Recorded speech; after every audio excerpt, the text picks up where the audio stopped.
A teóloga Cleusa Caldeira fez o seu mestrado em Teologia na PUC do Paraná e hoje cursa o doutorado na Faculdade Jesuíta de Filosofia e Teologia em Belo Horizonte. Em seus estudos, a teóloga adverte a tendência eurocêntrica, sexista e racista em alguns textos que chegaram até nós. Seu ministério pastoral é realizado na Igreja Presbiteriana Independente, em Curitiba. Começa aqui o programa Religare, Conhecimento e Religião, sobre a hermenêutica negra feminista. Seja bem-vinda, pastora Cleusa. Acompanhe as notícias do Religare pelo site da TV Horizonte. O nosso endereço é www.tvhorizonte.com.br/religare. No nosso site você acessa os vídeos das entrevistas, fica sabendo sobre o que acontece no programa.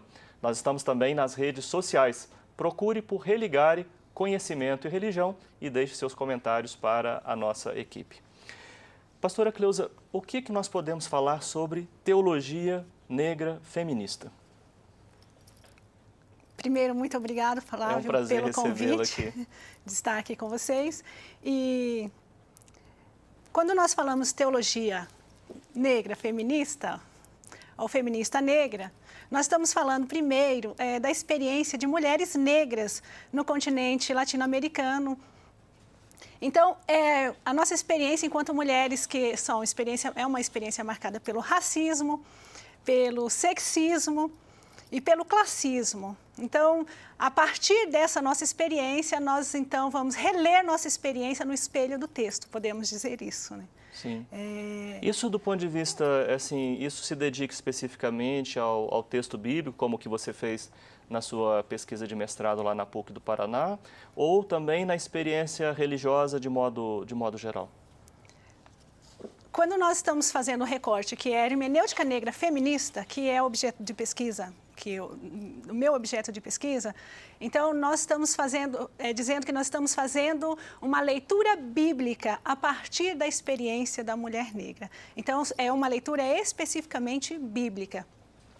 Por isso também, a hermenêutica negra feminista, nós declaramos que ela é especificamente uma hermenêutica cristã, ou seja, é a experiência de leitura bíblica que nós fazemos, a nossa experiência com o Deus encarnado. Mesmo sendo uma hermenêutica cristã, declarando-se uma hermenêutica cristã, ela também é uma hermenêutica que está aberta ao diálogo com as demais religiões, especificamente as religiões de matriz africana, que a nossa experiência, nós não podemos negar, nossa experiência nos remete imediatamente ao continente africano, ao contexto também de escravidão que nossos ancestrais sofremos.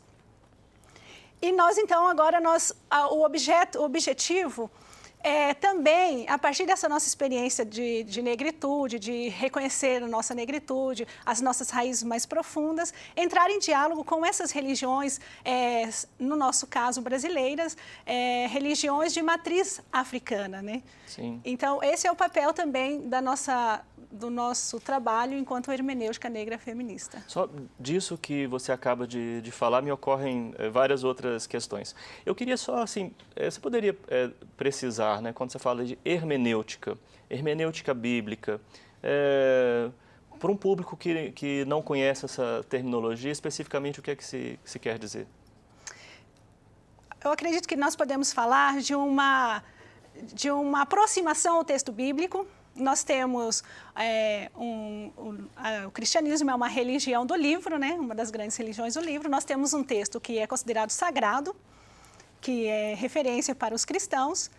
E nós, então, temos também interpretações diversas, traduções diversas e interpretações diversas. O povo, ele não tem acesso aos textos nos originais, o hebraico, o grego. Então, é feito traduções e também interpretações sobre este texto. Inclusive, no ato de traduzir o texto, como a minha pesquisa mostra, é já feito um tipo de interpretação para traduzir esse texto. Sim. Acho que nós poderíamos até dar um exemplo, né, que você aborda na sua pesquisa, que vem lá do Cântico dos Cânticos. Sim, com certeza. Quando nós falamos de hermenêutica, de traduções, interpretações, nós temos traduções, nós conhecemos os relatos bíblicos, os textos bíblicos, a partir de um filtro, de um olhar que nós chamamos o olhar eurocêntrico, que é o que foi importado para nós. Nós não temos uma experiência de inculturação do Evangelho. Foi transculturado uma versão de cristianismo, uma versão, então, eurocêntrica, que coloca a Europa como centro do mundo, né? E esse padrão, então, de interpretação é o que nos chegou, o que nós recebemos. Então, ele recebeu o status de canônico. Dificilmente alguém questiona esse tipo de interpretação. Exemplo disso, então, é a minha pesquisa, quando nós falamos o texto de Cântico dos Cânticos, que diz, eu sou negra e bela. A tradução oficial que nós chamamos, que é a tradução eurocêntrica, a tradução que está no senso comum, traduz esse texto em geral como eu sou negra ou sou morena, porém bela. E esse tipo de tradução inviabiliza, então, a conjunção de negritude e beleza. Uma pessoa negra, ela é negra, porém ela é bela. E os pais da igreja também vão traduzir esse texto, foram os primeiros que disseminaram essa ideologia racista na leitura bíblica em Cântico dos Cânticos. Eles vão dizer que ela é negra porque, por causa do pecado, ser negro não é uma questão natural, mas é um acidente que aconteceu. O Criador não criou o ser negro. Isso é Orígenes que vai dizer isso. O Criador não criou o ser negro, mas por causa do pecado a pessoa se torna negro. Porém, ela pode ficar bela através da penitência, através da ascese, etc. É um trabalho como esse que você faz, de revisão da tradução e de outros autores que também vão nessa direção, provocam toda uma mudança na compreensão do texto. Exatamente. Não? Isso tem...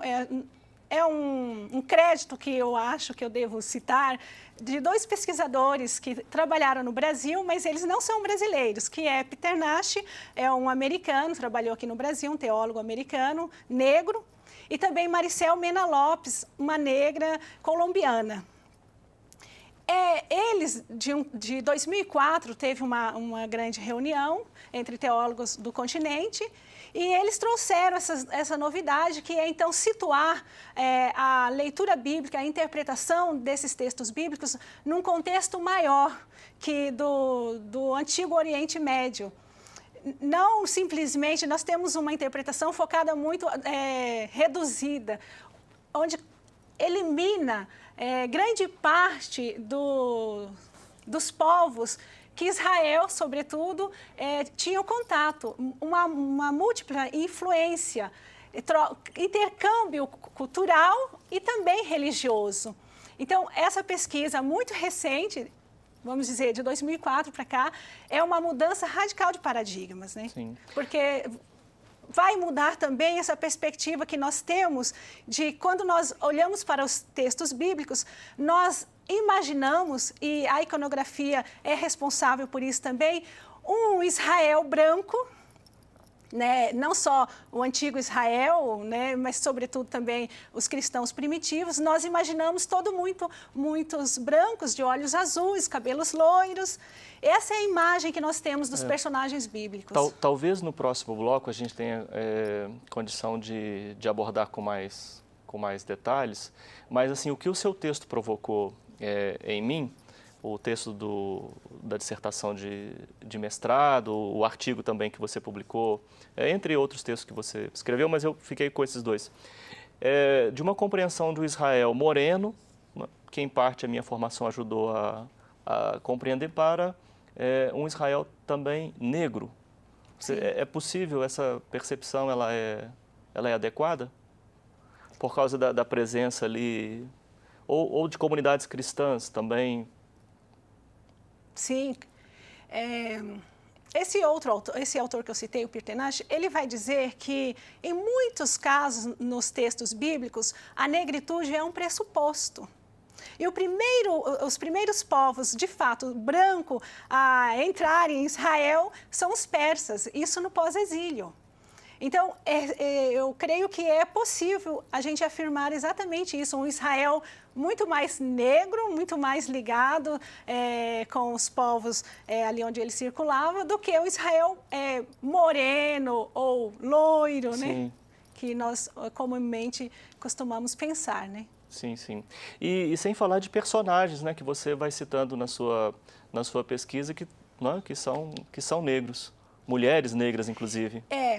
Quando nós falamos também de hermenêutica negra, é importante dizer assim, nós não estamos, então, pincelando a aparição aqui ou acolá de uma mulher negra, de uma figura negra. Nós estamos colocando a mulher negra no centro da questão. Mas essa aparição, né, a Bíblia é um texto onde prevaleceu a escrita por homens. Evidente que nós temos aparições de mulheres, e essas aparições não são, assim, mulheres quaisquer, são mulheres de influência na comunidade. Quando nós falamos de aparição de mulher negra também, nós estamos falando, não estamos falando de uma aparição qualquer, mas uma aparição de mulheres referências, de mulheres que exerciam o papel de liderança. Por exemplo? Um exemplo que nós podemos falar, né, é a figura de Agar, que eu também vou trabalhar no texto, resgatando, então, no imaginário da mulher do Cântico dos Cânticos, essa figura de Agar, que costumeiramente a teologia oficial vem falar de uma mulher escrava, concubina e etc. e tal. Porém, a hermenêutica negra feminista, ela vai colocar Agar no centro do relato, como protagonista, e Agar, então, ela não é uma concubina simplesmente, mas Agar é a mãe de uma grande nação, que são os árabes. Vamos conversar sobre isso daqui a pouco, porque precisamos fazer um breve intervalo, mas nós voltamos já. Continue conosco.